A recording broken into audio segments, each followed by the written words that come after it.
नमस्कार। HNN news की खास पेशकश खास मुलाकात में आप सभी का बहुत स्वागत है। आपके साथ मैं हूं सचिन वर्मा और आज बात करेंगे परिवहन विभाग की, खासकर देहरादून और हरिद्वार की। इसलिए आज हमने मुख्य अतिथि के तौर पर बुलाया है श्री संदीप सैनी जी को, जो कि संभागीय परिवहन अधिकारी हैं, देहरादून में हैं। सर, बहुत स्वागत है आपका एचएनएन न्यूज़ में। Thank you. संदीप जी, हम आज परिवहन विभाग ने जितनी अचीवमेंट्स की हैं पिछले लास्ट ईयर में, जब से आप यहाँ पर हैं, मैं देख रहा हूँ, तो क्या लगता है कि पिछले एक वर्ष में आपके यहाँ आने से जो डेवलपमेंट हुआ है, जो चेंजेस आए हैं परिवहन विभाग के अंतर्गत, क्या लगता है सर आपको? हमने इसमें जो सबसे पहली प्राथमिकता जो है हमारी, इसमें हमने पब्लिक ट्रांसपोर्ट को रखा है। जी। क्योंकि अगर हम प्राइवेट व्हीकल्स का जो दबाव देखेंगे वो कंटिन्यूसली बढ़ता जा रहा है, और जब तक हम पब्लिक ट्रांसपोर्ट को सुदृढ़ नहीं करेंगे, सेफ़ नहीं करेंगे, रिलायबल नहीं करेंगे, तो लोगों का उसमें कॉन्फिडेंस नहीं आएगा। तो उसके लिए हमने 2-3 चीज़ें करी हैं। सबसे पहला तो हमने हर थर्सडे को मैं खुद और हमारा पूरा स्टाफ पब्लिक ट्रांसपोर्ट से आता है। जी।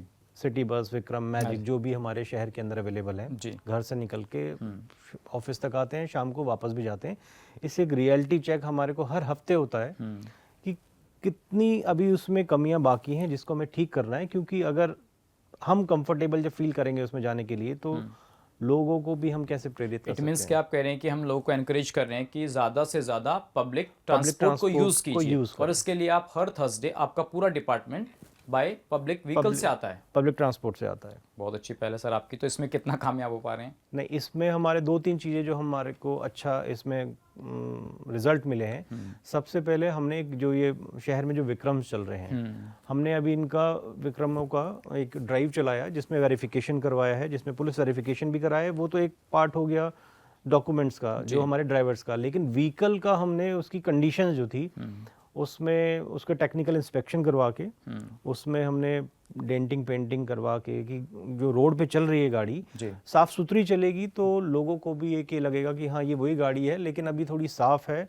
और छोटी छोटी चीज़ें होती हैं, कई बार चोट लगने का डर रहता है बच्चों को या कुछ सेफ्टी मेजर्स, तो वो हमने करवा के इसमें करवाया। तो सबसे पहला तो पब्लिक ट्रांसपोर्ट में विक्रम को हमने फोकस किया था।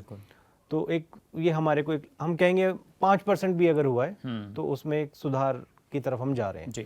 दूसरा, जो एक हमारी क्लीन मोबिलिटी फ्यूल पॉलिसी जो है गवर्नमेंट ने पिछले 2 साल में इसको बनाया था, वो हमारी जो एग्जिस्टिंग सिटी बसेस हैं उनको हम नई सिटी बसेस में हम स्विच ओवर करवाएंगे, जिसमें गवर्नमेंट सब्सिडी भी दे रही है।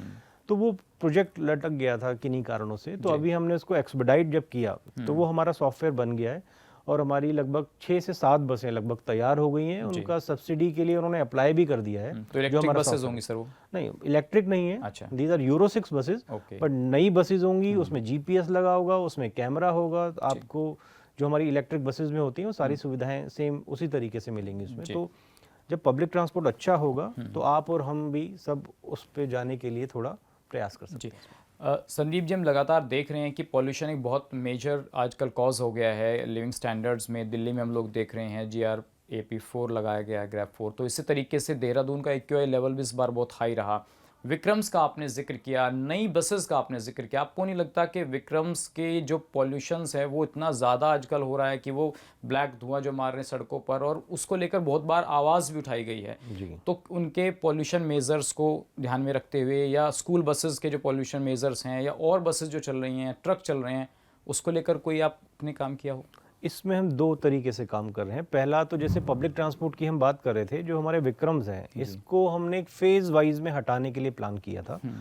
बट ये लोग कोर्ट गए और कोर्ट से वहाँ से इनको एक स्टे मिल गया, जिसकी वजह से प्रोसेस हमारी थोड़ी डिले हो गई। बट हम अभी भी उसमें कार्रवाई कर रहे हैं। आने वाले कुछ दिनों में कुछ ना कुछ उसमें रिजल्ट मिलेगा हमारे को। और अगर हम बाकी जो हमारे ट्रैफिक है, चाहे बसेस हैं, स्कूल बसेस हैं, या हमारे ट्रक्स जो चल रहे हैं, अब इसमें पॉल्यूशन नॉर्म्स का जो चेकिंग होती है उसमें हमारा जो सॉफ्टवेयर है, कई बार हमें ये भी शिकायतें मिलती हैं जो पॉल्यूशन जो सेंटर्स हैं कि वहाँ पे भी टेक्निकली साउंड ना होने की वजह से पॉल्यूशन में दिक्कत आती है। तो उसमें हमारा डिपार्टमेंट काम कर रहा है। एक सॉफ्टवेयर हम उसमें इंट्रोड्यूस करवाने वाले हैं जिसमें रियल टाइम पे फोटो उसकी खिंचेगी व्हीकल की, वो आया नहीं आया है, और रियल टाइम पे ही आपका पॉल्यूशन की डिटेल आएगी। तो उससे कहीं ना कहीं हमारे जो पॉल्यूशन जो मेजर्स हैं, जो पॉल्यूशन अंडर कंट्रोल जो सर्टिफिकेट मिलता है, उसमें कामयाब होंगे। साथ ही अगर हमारा ट्रैफिक जहाँ धीमा होता है पॉल्यूशन, जब गाड़ियाँ इकट्ठी होती हैं तभी पॉल्यूशन का लेवल भी उस जगह का बढ़ जाता है। तो इसमें हमारा सारे स्टेक होल्डर्स डिपार्टमेंट के साथ एक प्रयास चल रहा है कि कैसे हम ट्रैफिक स्मूथ रखें, ट्रैफिक रुके ना। बिल्कुल। तो ये प्रयास चल रहे हैं और आने वाले समय में आपको इसमें देहरादून के अंदर कुछ सुधार जरूर देखिए उसके लिए तो रेड लाइट्स का सही तरीके से काम करना,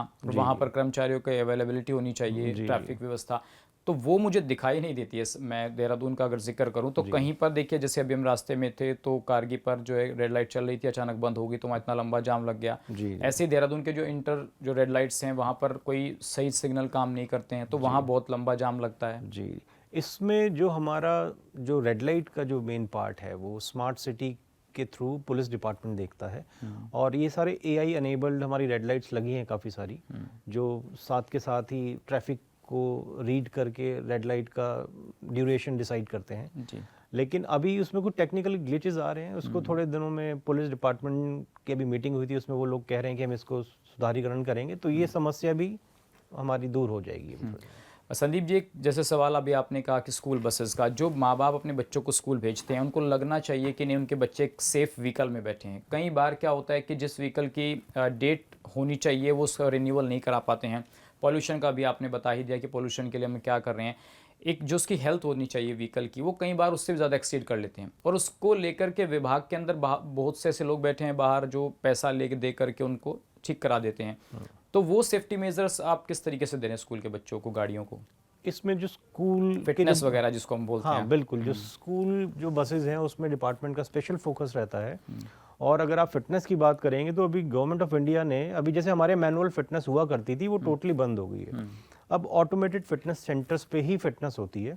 उसमें अगर कोई व्हीकल 3 बार अगर फेल हो जाएगा फिटनेस में तो वो एंड ऑफ लाइफ साइकिल में चला जाएगा, मतलब रजिस्ट्रेशन जो है उसका कैंसिल हो जाएगा।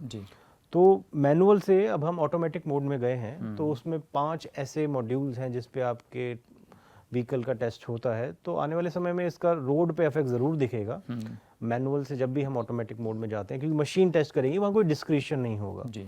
और दूसरा, स्कूल्स में हमारी टीम द्वारा जाके भी ऑडिट किया जाता है स्कूल की बसेस का या स्कूल वैन्स का।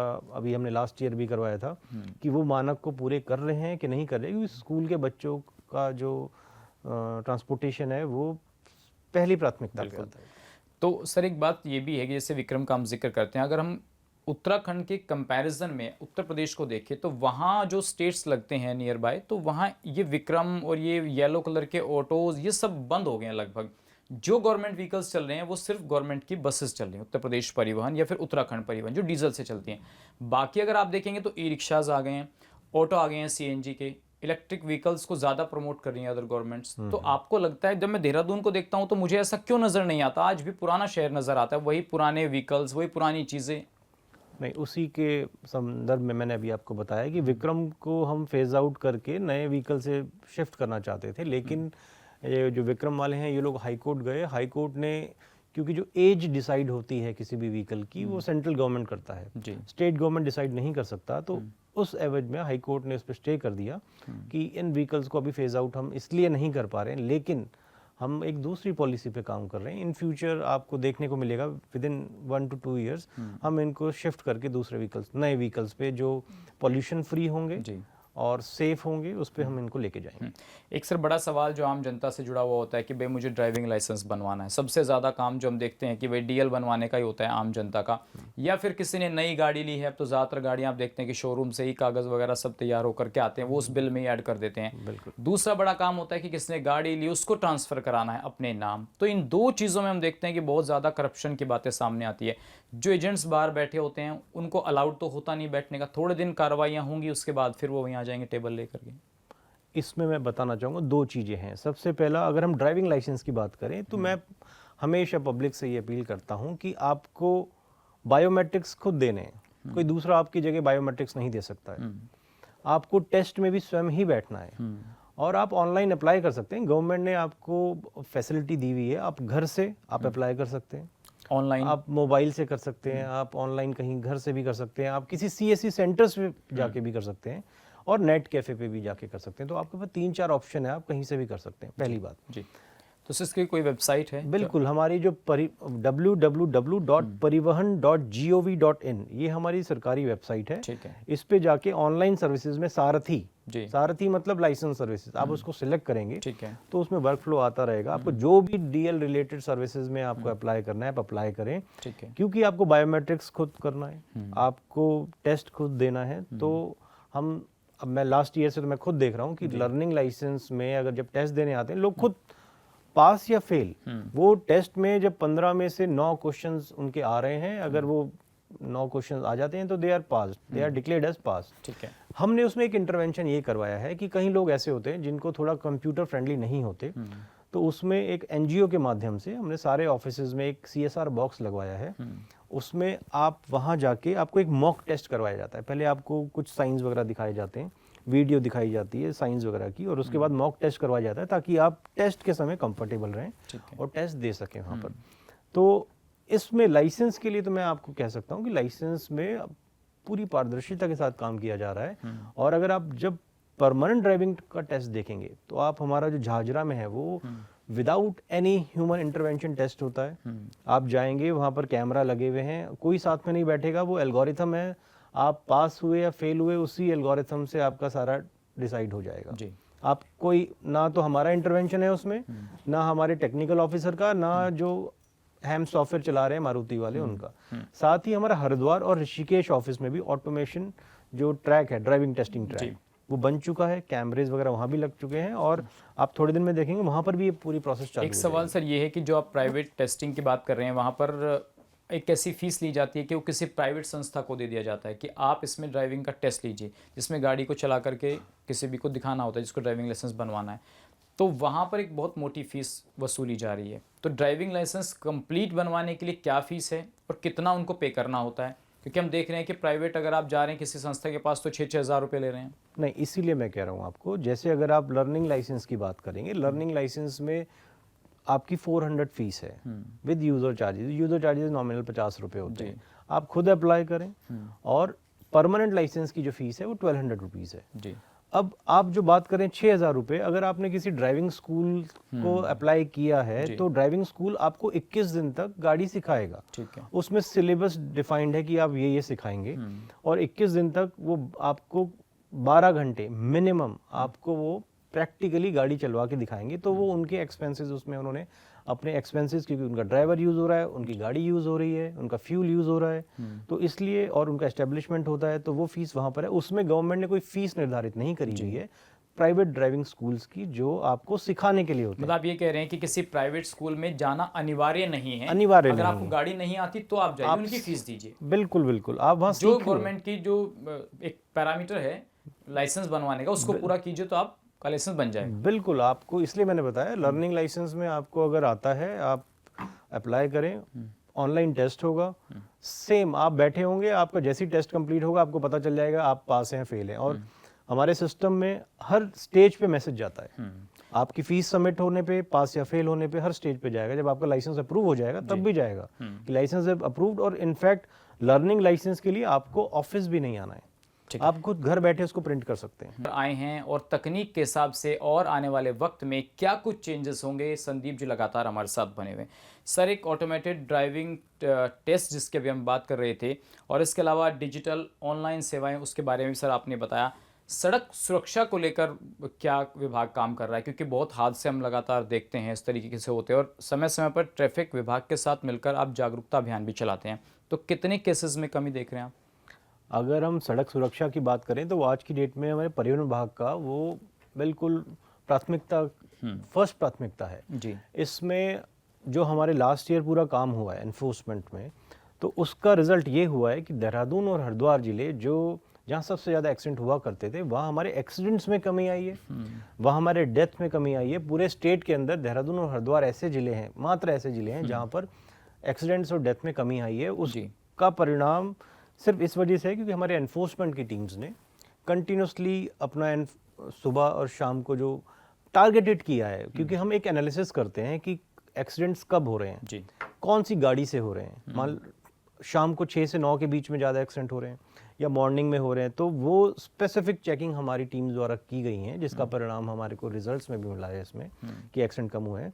साथ ही जो एक वल्नरेबल स्पॉट्स होते हैं, एक ब्लैक स्पॉट्स होते हैं, उसको टारगेट करके चलानिंग कार्रवाई की गई है कि वहां पर कैसे स्पीड कामिंग मेजर्स हम ऐसे करें या रोड पे कितनी विजिबिलिटी बढ़ाएं जिससे रात के समय या दिन के समय रोड खुद गाइडेड रहे और एक्सीडेंट कम से कम हो सके। जी सर, मैं तो आपके विभाग से जुड़े हुए वो सवाल अब तो आपसे पूछना चाहूँगा जो बहुत कॉमन रहते हैं। देखिए, प्रशासन में चाहे बिजली विभाग हो, पुलिस विभाग हो और खासकर आरटीओ, इनमें ऐसा आरोप समय समय पर लगता है कि कहीं ना कहीं करप्शन है।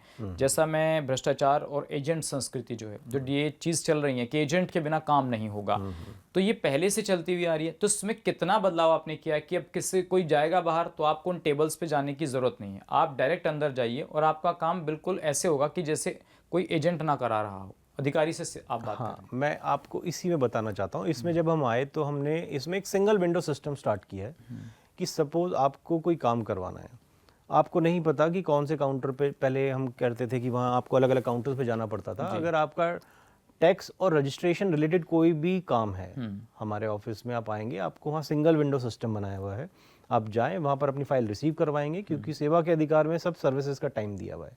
तो जैसे रजिस्ट्रेशन का मिनिमम आपको 7 दिन का टाइम है, आप जाएं अपनी फाइल सबमिट कराएं, आपको रिसीविंग मिलेगी और आप फाइल सबमिट करने के बाद आपको विद इन टाइम आपको आरसी मिल जाएगी। आपको किसी के पास जाने की जरूरत नहीं है, आप अप्लाई खुद भी कर सकते हैं जैसे हमने बताया।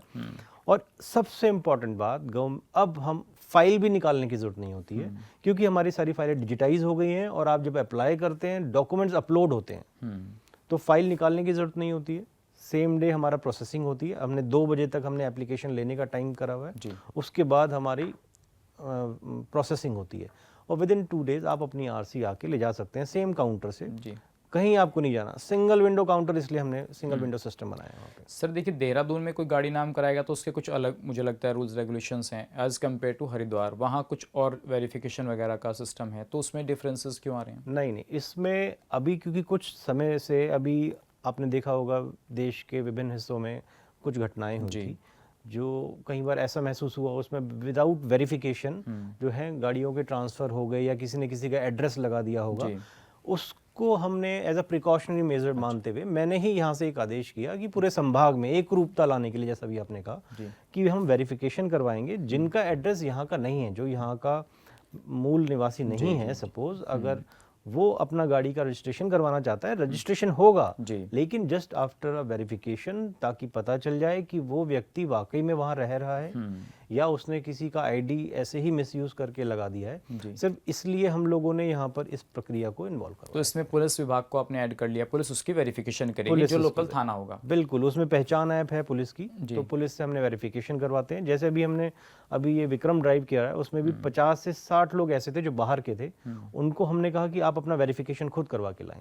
लेकिन जो यहाँ के हमारे ड्राइवर्स थे उनका वेरिफिकेशन सेम डे हो गया और नेक्स्ट डे उनको आई कार्ड में हमने।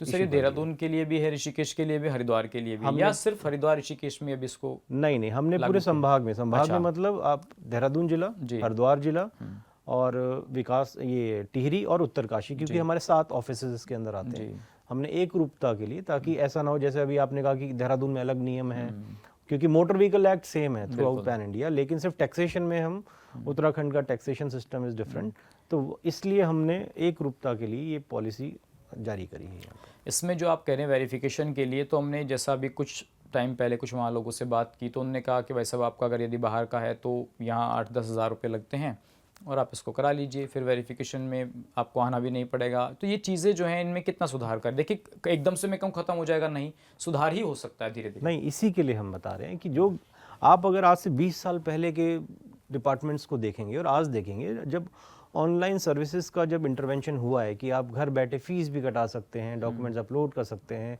तो गवर्नमेंट ने बहुत सारी चीज़ों में इंटरवेंशन ले आई है कि कम से कम इंटरेक्शन हो।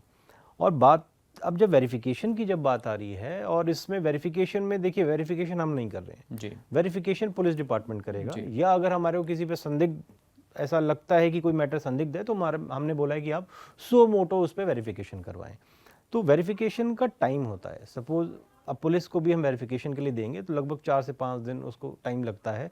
और जो कोई भी व्यक्ति अगर वो ये कह देता है कि मैं 8-10 हज़ार में जाके करवा लाता हूँ, तो उससे ये पता चलता है कि वो कहीं ना कहीं आपके रूल तोड़ के या पुलिस विभाग से या किसी भी हमारे डिपार्टमेंट से वो रूल तोड़ के कुछ करवाने की कोशिश कर रहा है, लेकिन आप इसको चाहे रियलिटी चेक करवाइए। इसको हमने अपने डिपार्टमेंट में, हमारे सारे ऑफिसेज में हमने कहा है, कोई भी अगर ऐसा आपको लगता है वेरिफिकेशन के बाद ही करें, क्योंकि कोई भी बात होगी तो concern officer will be responsible for that. आपने सर ये बहुत अच्छा पहल किया है कि भाई ऐसा घटनाएं देश के अंदर हो रही हैं, जो गाड़ियों की दिल्ली के अंदर जो ब्लास्ट हुए हैं, लेकिन जब हम पासपोर्ट बनवाने जाते हैं, पासपोर्ट के लिए पुलिस वेरिफिकेशन होती है, और जो वेरिफिकेशन करने के लिए आता है वो बिना सुविधा शुल्क के तो जाता नहीं है। वो कह रहा है भैया पासपोर्ट बना रहे हैं, विदेश जा रहे हैं, तो थोड़ा दक्षिणा भी दे दीजिए।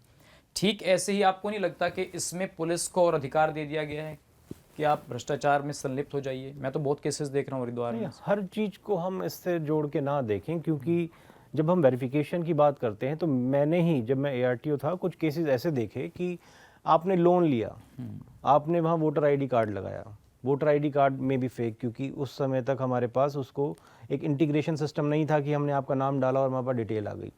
बैंक ने लोन भी दे दिया। अब जब बैंक लोन वसूली के लिए गया तो वहाँ पर वो आदमी, व्यक्ति नहीं थे और वो गाड़ी भी मौजूद नहीं थी। तो वेरिफिकेशन सिस्टम का इंट्रोडक्शन इसलिए ज़रूरी है। कई बार जैसे अभी हमने देश में जो हादसे देख रहे हैं, अगर ऐसे हो रहे हैं, उसको प्रिवेंट किया जा सके। एक सर सवाल, खनन के जो ट्रक्स चलते हैं इनकी कितनी टाइम में इनकी एंट्री होनी चाहिए? 10 बजे के बाद जो एंट्री खुलती है वो, और सुबह के कितने बजे तक? इनके लिए क्या मेजर्स रखे गए हैं? क्योंकि लगातार हम देखते हैं कि RTO विभाग लगातार कार्रवाई करता है, लेकिन बावजूद इसके ओवरलोड, डंपर और इस तरीके से अवैध सामग्री लेकर जाना। हाँ, इसमें जो आपने जो एंट्री सिस्टम बोला है, पुलिस द्वारा ये रेगुलेट किया जाता है कि रात को 10 बजे से और सुबह एंट्री का टाइम क्या होना चाहिए, क्योंकि उसमें स्कूल के बच्चों का टाइम शुरू हो जाता है मॉर्निंग में, तो इसलिए सुबह 7 बजे तक रखा गया है, फिर स्कूल का टाइम चालू हो जाता है। और ओवरलोडिंग की अगर हम बात करेंगे तो अभी खनन विभाग ने जो ऑनलाइन सिस्टम चालू किया है, उससे बहुत सारी चीज़ों, अवैध खनन जो हुआ करता था, एक तो उस पर रोक लगी है। दूसरा जो ओवरलोडिंग है, ओवरलोडिंग को भी रोकने के लिए अगर हम इसमें टेक्नोलॉजिकली इंटरवेंशन और कर दें कि जहां से गाड़ी लोड हो रही है, कि वहीं पर अगर उसके RC के वेट से वो एक्स्ट्रा उसको वहां पर लोड ही ना करें, उनका सिस्टम ही ना चले, तो वो लोड ही नहीं होगा उसमें, तो ओवरलोडिंग 90% नहीं खत्म हो जाएगी। आपको नहीं लगता कि CCTV कैमरास और कांटा वगैरह लगा होता है जिससे वेट हो रहा है, तो उस वक्त कैमरा उसकी फोटो ले रहा है, वो लगी हुई चीजें वहां पर? वो लगी होंगी, 110% लगी होंगी, लेकिन अभी टेक्नोलॉजिकली एक इंटरवेंशन ऐसा नहीं हुआ है उसमें कि आप, क्योंकि आप माल तो वैध ले जा रहे हो, आपने उसकी ड्यूटी भी दे दी है, लेकिन वो ओवरलोड है, मतलब आपने शायद 2-4 टन एक्स्ट्रा कर दिया है। अगर वो सिस्टम हम इसमें ये इंट्रोड्यूस कर दें कि आपकी RC का वेट और जो आप वेट डाल रहे हो, जैसे ही वो बराबर आए, आपके कांटे भी लगे होते हैं उसमें, तो वो उससे ज़्यादा वहाँ पर अलाउ ही ना करे, सिस्टम ही अलाउ ना करे, उनका जो रमन्ना जो होता है वो जनरेट ही ना हो, तो 90% जो ओवरलोडिंग की शिकायतें हैं वो वहीं खत्म हो जाए। सर मेरा लास्ट क्वेश्चन चलिए यही है कि पुलिस इसमें इतना ज़्यादा इन्वॉल्व हो जाती है कि जिसके कारण ये विभाग पर भी कहीं ना कहीं भ्रष्टाचार के आरोप लगवाते हैं लोग। अब ये पुलिस का मैटर है कि वो, क्योंकि उनको लॉ एंड ऑर्डर भी देखना है और ट्रैफिक भी देखना है, तो उसको देखते हुए वो कार्रवाई करते हैं। पुलिस डिपार्टमेंट नो डाउट वो कार्रवाई अच्छी कर रहे हैं, लेकिन कई बार जो एक्सेस हो जाती है तो वो पुलिस के जो हेड्स हैं वो उसको बहुत अच्छे से मॉनिटर तो सर फ्यूचर में क्या आप प्लानिंग कर रहे हैं कि सिस्टम में सुधार आए, लोग जो हैं इलेक्ट्रिक की तरफ चलें और एक शुद्ध वातावरण, एक शुद्ध हवा जनता को मिल सके, एक अच्छा एनवायरनमेंट, अच्छा ट्रैफिक व्यवस्था मिल सके? इसमें अभी हमारे डिपार्टमेंट लेवल पे एक इलेक्ट्रिक व्हीकल्स के लिए पॉलिसी बन रही है, उसमें मैं भी कमेटी मेंबर हूँ। अभी तक क्योंकि आप देखेंगे जो ई-रिक्शा हैं उनको परमिट रिजाइम से मुक्त रखा गया भारत सरकार द्वारा, तो हर चौराहे पे वो कहीं भी खड़े हो जाते हैं। अब ई-ऑटो भी उसमें ऐड होने लगे हैं, तो वो एक हमारी शहर की जो यातायात व्यवस्था है उसको चुनौती दे रहे हैं सीधा सीधा, और उसमें न्यूसेंस क्रिएट होता है, रोज जाम भी लगते हैं। तो उसके लिए हम पॉलिसी बना रहे हैं कि ई-रिक्शा, ई-ऑटो या और भी कोई ई-बस भी अगर आज आ रही हैं तो उसके लिए एक पॉलिसी बना रहे हैं, वो किस रोड पे चलें, लाइसेंस मतलब वो परमिट से एग्जेम्प्टेड हैं, लेकिन रजिस्टरिंग अथॉरिटी उनको अलाउ करे कि भाई आप इससे ज़्यादा आप नहीं चल सकते। तो ऐसे एक हमने ड्राफ्ट तैयार किया है, आने वाले समय में वो अप्रूव हो जाएगा, तो इम्प्लीमेंटेशन के बाद हमारे शहर की व्यवस्था में वो दिखाई देगा। चलिए संदीप जी, बहुत शुक्रिया सर, आपने तमाम बातों पर अपनी बात रखी। तो ये थे संदीप जी जिन्होंने किस तरीके से पूरा प्रशासन काम कर रहा है, चाहे बात हरिद्वार की हो, चाहे बात देहरादून की हो, स्कूली बच्चों की जो वाहन हैं उनकी हो, ट्रैफिक व्यवस्थाएं हो, खनन हो, तमाम चीज़ों पर बड़ी बेबाकी से अपनी बात रखी, और ख़ासकर जो आम इंसान से जुड़ा हुआ मुद्दा है लाइसेंस का, उस पर क्लैरिटी इन्होंने पेश की है। फिलहाल आज के लिए बस इतना ही, फिर होगी नई शख्सियत से मुलाकात, तब तक के लिए नमस्कार।